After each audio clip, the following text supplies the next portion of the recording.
Coming up on tonight's This Week in Politics, it is the two words more and more people are talking about: supply chain. The administration is working day and night on this in partnership with business. I mean, it is important to remember that supply chains are run by private companies. Also, proposed new rules for the Internal Revenue Service that would allow them to keep tabs on not only how much money you make, but how you spend that money. This is a large-scale fishing expedition that has no motive. And the Congressional Committee investigating the January 6th riot at the United States Capitol. Trump advisor Steve Bannon ignoring a subpoena to supply the committee with testimony and documents. Now the committee says they'll be filing charges against him. It's a shame that Mr. Bannon has put us in this position, but we won't take no for an answer. We have a lot to get to tonight. Good evening, everyone. I'm Brian Allen. Thank you very much for being with us this evening. We will begin here with supply issue concerns and worries now that gifts might be hard to come by for the upcoming holiday shopping season. The Biden administration has struck a deal that now allows 2 Southern California ports to be open 24/7 to offload and load supplies onto cargo ships. Some have been anchored off the California coast for weeks now. Here's Iowa Congresswoman Ashley Hinson. This is affecting everyone in the supply chain, from your smallest manufacturers all the way up to your biggest manufacturers. But I heard directly from them that they have had to raise their prices more in the last year than in the previous 25 years combined, which I think should be a huge red flag to everyone about the cost of goods and services.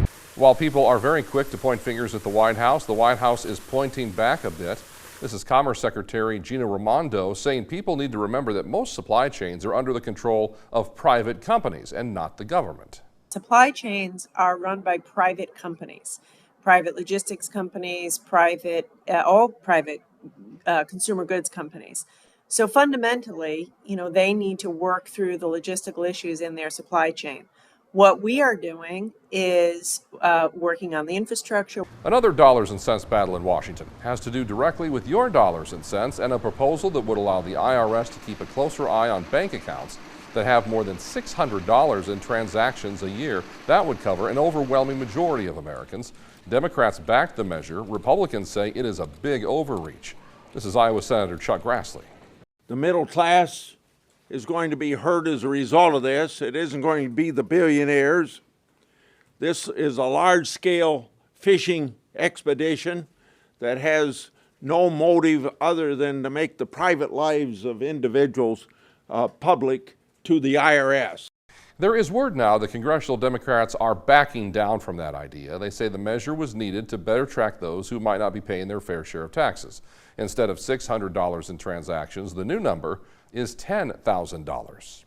The Congressional Committee investigating the January 6th riot at the United States Capitol has issued a subpoena for former Trump advisor Steve Bannon. They wanted testimony and documents from him in connection with the events of that day. A deadline for Bannon to comply with the order has come and gone, with Bannon saying he will not comply. This is Committee Chair Representative Benny Thompson. It's a shame that Mr. Bannon has put us in this position, but we won't take no for an answer. No one in this country, no matter how wealthy or how powerful, is above the law. We won't be deterred, we won't be distracted, and we won't be delayed. The January 6th committee thus voted to recommend Bannon be charged with contempt of Congress. Wyoming Congresswoman Republican Liz Cheney is a member of that January 6th committee.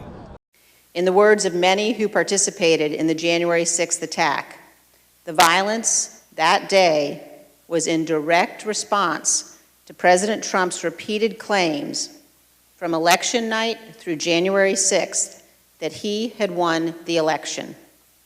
The American people are entitled to Mr. Bannon's firsthand testimony about all of these relevant facts.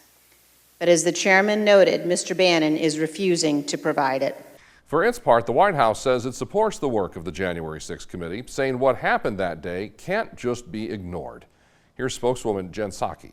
Our view, and I think the view of the vast majority of Americans, is that former President Trump abused the office of the presidency and attempted to subvert a peaceful transfer of power, something that had happened between Democratic and Republican presidencies for decades and decades throughout history. The former president's actions represented a unique and existential threat to our democracy that we don't feel can be swept under the rug.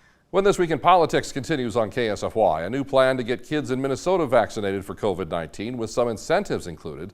This, as a longtime broadcaster, makes an admission about his health and COVID-19 and what Mitch McConnell said this week when he was asked if Donald Trump should run for president in 2024.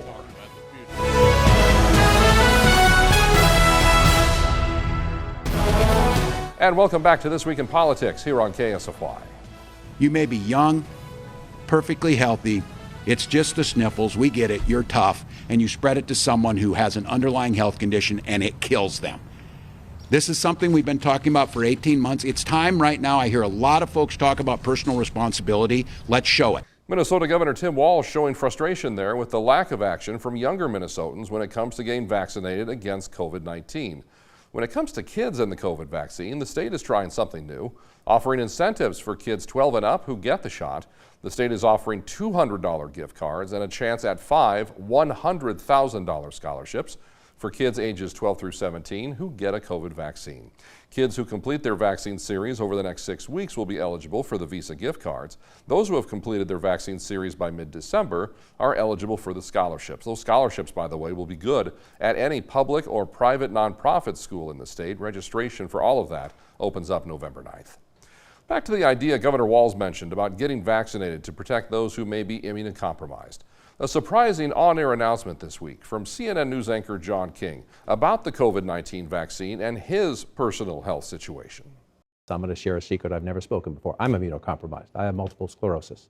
All right? So I'm grateful you're all vaccinated. I'm grateful my employer says all these amazing people who work on the floor who came in here for the last 18 months when we were doing this are vaccinated now that we have vaccines. I worry about bringing it home to my 10-year-old son who can't get a vaccine. I don't like the government telling me what to do. I don't like my boss telling me what to do. In this case, it's important. We also learned this week that former Secretary of State Colin Powell died of COVID-related issues. Powell had been fighting multiple myeloma, a cancer of the blood, as well as Parkinson's disease, and was fully vaccinated against COVID. In fact, he was to have received a booster shot this last week. This is U.S. Senate Minority Leader, Republican Mitch McConnell. It's hard to imagine a more quintessentially American story.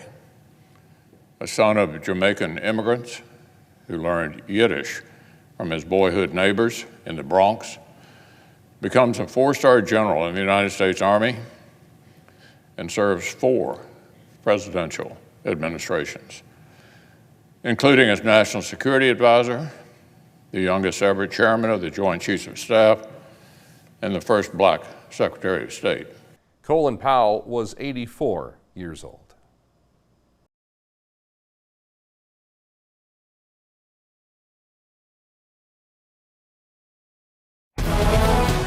And welcome back to This Week in Politics here on KSFY. Comments this week about Donald Trump possibly running for president in 2024. He is not doing anything to quell that idea. In fact, he was recently in Iowa talking with supporters. And during that stop, Trump was joined on stage by longtime Iowa Senator Chuck Grassley, who recently announced a re-election bid.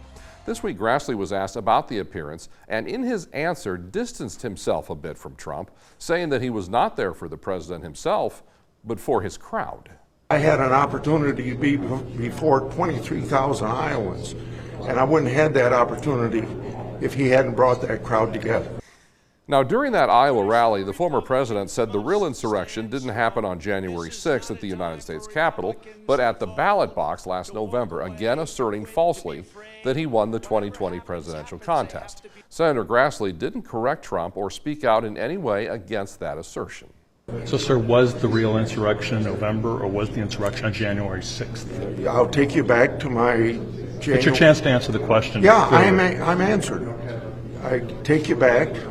I'll stand by the statement I made on January the 7th, and I'll stand by the statement I made on December the 13th that that Biden was the elected president. When it comes to Trump possibly running for president again in 2024, Senate Minority Leader Mitch McConnell apparently wants no part of that conversation. Here's McConnell's reaction when he was asked this week about next year's elections. Well, I do think we need to be talking about the future and not the past. I think the American people are focusing on this administration, what it's doing to the country, and it's my hope that the 22 election will be a referendum on the performance of the current administration, not a rehash of suggestions about what may have happened in 2020. And that is This Week in Politics for this Sunday night. I'm Brian Allen. Thank you very much for being with us. We do hope to see you again next Sunday night at 10:30. And as always, from all of us to all of you, good night now from Courthouse Square.